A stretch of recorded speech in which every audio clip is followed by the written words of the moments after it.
कहा जाता है रोकथाम इलाज से बेहतर है, prevention is better than cure. नमस्कार, मैं हूँ शीतल चंदेल, आपकी डाइटिशियन। आज मैं बात करूँगी इन्फेक्शन, फीवर और डाइट के बारे में कि जब भी किसी तरह का इन्फेक्शन होता है या फीवर होता है तो उसमें आपकी बॉडी कैसे रिएक्ट करती है और उसमें डाइट का क्या रोल होता है, न्यूट्रिशनल स्टेटस का क्या रोल होता है। यहाँ हम देखेंगे इस फ्लो चार्ट में there are three things: malnutrition, impaired immunity and infection. जब भी बॉडी में न्यूट्रिशन रिजर्व्स कम होंगे या न्यूट्रिशन की कमी होगी, उस स्टेट को हम मैलन्यूट्रिशन कहते हैं। जब भी मैलन्यूट्रिशन की स्टेट एग्जिस्ट करेगी तो आपकी इम्यूनिटी कॉम्प्रोमाइज हो जाती है, इम्पेयर होने लग जाती है, और जैसे ही इम्यूनिटी इम्पेयर होती है your body becomes prone to infections. आपके इन्फेक्शन कैच करने के चांसेस बढ़ जाते हैं। और जब बॉडी में इन्फेक्शन ऑलरेडी रहता है तो बॉडी को फाइट करने के लिए एक्स्ट्रा मिनरल्स, वाइटामिन्स और एनर्जी सोर्सेज की रिक्वायरमेंट होती है। उस वक्त जो ऑलरेडी अवेलेबल स्टोर्स होते हैं न्यूट्रिएंट्स के, बॉडी वो यूज़ करती है और धीरे धीरे वो स्टोर डिप्लीट होने लग जाते हैं। Again a state of malnutrition arrives. So आप देखेंगे कि मैलन्यूट्रिशन, इम्पेयर्ड इम्यूनिटी, इन्फेक्शन तीनों एक दूसरे से इंटर रिलेटेड हैं। So this they work in synergy, synergistically काम करते हैं, and this becomes a vicious cycle. अब हम बात करेंगे जब भी बॉडी में किसी भी तरह का इन्फेक्शन होता है तो क्या मेटाबॉलिक चेंजेस होते हैं। मेटाबॉलिक चेंजेस होने का मतलब कि आपकी बॉडी कैसे रिएक्ट करती है और क्या क्या होता है। सबसे पहली चीज, आपकी बॉडी का बीएमआर इंक्रीज हो जाता है। ये बीएमआर क्या होता है? बीएमआर होता है basal metabolic rate. That means कि जब भी आपकी बॉडी रेस्ट पोजीशन में है, रेस्टिंग फेज में है, उस टाइम आपकी बॉडी को कितनी कैलोरीज की रिक्वायरमेंट है। जब भी इन्फेक्शन होगा तो डेफिनेटली फीवर होगा, because fever is an outcome of infection.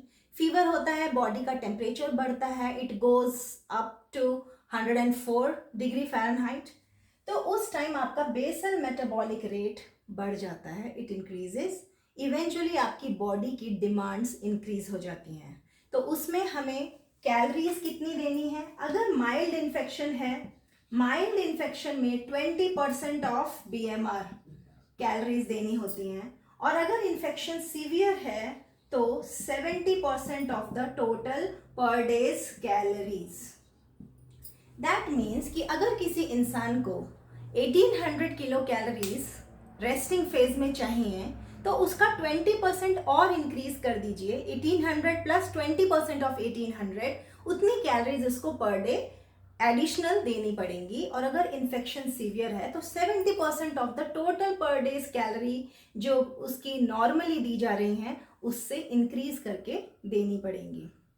तो ये तो थी कैलोरीज की बात। नेक्स्ट आता है आपके लिए protein requirement by the body.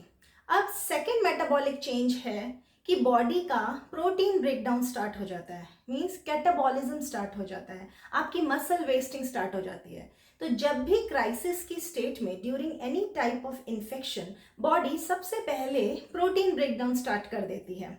Rather than using carbohydrate as a source of energy, वो प्रोटीन ब्रेकडाउन होने लग जाता है जो आपके स्टोर्स में होता है, और कैटाबॉलिज्म की स्टेट आ जाती है। आफ्टर प्रोटीन मेटाबॉलिज्म, उसके बाद आपकी बॉडी का स्टोर्ड फैट ब्रेकडाउन होने लग जाता है, जिसको हम लाइपोलाइसिस कहते हैं। नेक्स्ट, इन्फेक्शन की वजह से एनोरेक्सिया हो जाता है, जिसको हम लैक ऑफ एपेटाइट कहते हैं, भूख ना लगना, और बॉडी के फ्लूइड्स भी कम होने लग जाते हैं due to vomiting, diarrhea, perspiration, excessive perspiration अगर फीवर हाई है। तो these are some of the metabolic changes जो आपकी बॉडी में होते हैं अगर किसी भी तरह का इन्फेक्शन होता है। इन्फेक्शन यूजुअली दो टाइप्स के होते हैं। वन इज एक्यूट इन्फेक्शन, जो थोड़े समय के लिए होता है, it is there for a short duration, लेकिन उसका temperature it goes as high as 104 degree Fahrenheit तक जाता है, लाइक डेंगू, मलेरिया। और क्रोनिक इन्फेक्शंस में फीवर हमेशा माइल्ड रहता है, but it is there for a longer duration, काफ़ी लंबे समय तक हल्का हल्का बुखार शरीर में बना रहता है। तो ये थे कुछ मेटाबॉलिक चेंजेस जो हमारी बॉडी में होते हैं ड्यूरिंग एन इन्फेक्शन। अब हम जानते हैं कि डाइट का क्या रोल है। अगर आपकी बॉडी में ऑलरेडी अच्छे न्यूट्रिएंट रिजर्व्स हैं तब तो आपकी बॉडी बहुत अच्छी तरीके से फाइट करेगी किसी भी इन्फेक्शन से।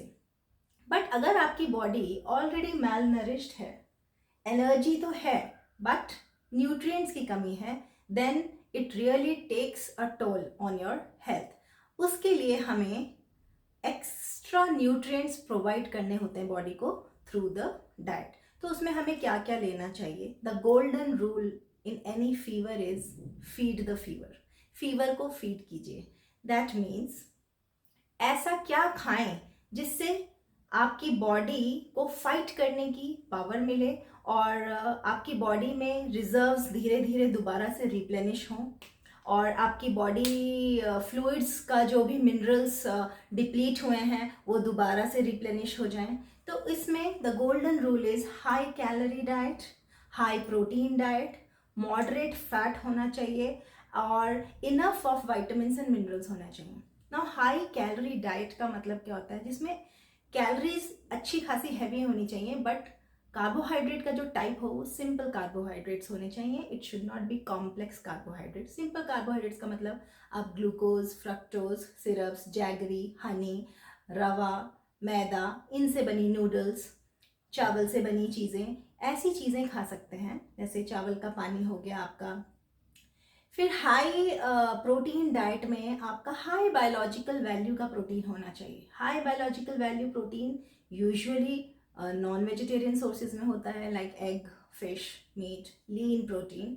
But then if you are a vegetarian तो आप डेली लेंटिल्स से, पल्सेस से, जनरली आपको दाल जो खानी है वो वॉश्ड दाल होनी चाहिए, धुली हुई दालें होनी चाहिए। इससे आपका प्रोटीन इंटेक बढ़ेगा। 1.5 to 2 ग्राम पर KG body weight per day is the protein requirement in case of any infection.